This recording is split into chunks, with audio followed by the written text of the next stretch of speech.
বন্দরবাসীর দৈনন্দিন ভোগান্তি। প্রতিদিন সকালে সূর্য ওঠার আগেই বন্দরবাসীর জীবন শুরু হয় যুদ্ধ দিয়ে। এই যুদ্ধ চাকরি, ব্যবসা বা পড়ালেখার জন্য নদী পার হওয়ার।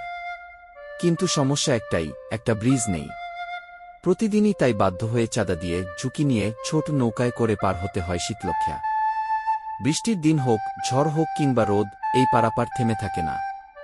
নৌকার সংখ্যা কম, যাত্রীর সংখ্যা বেশি। একদিকে সময় নষ্ট, অন্যদিকে প্রাণহানির আশঙ্কাও থেকে যায় প্রতিনিয়ত। অথচ শুধু একটা ব্রিজ হলে বদলে যেত চিত্রটা, জীবন হতো সহজ, পথ হতো নিরাপদ। বন্দরবাসী শুধু স্বপ্ন দেখেই যায়, যদি একদিন একটা সেতু হতো। কিন্তু এই স্বপ্নের পেছনে সময় যাচ্ছে বছরকে বছর, আর কষ্টটা থেকে যাচ্ছে আগের মতোই। এই শহরের মানুষ শুধু অভিযোগ করতে চায় না, তারা উন্নয়ন চায়, সমাধান চায়।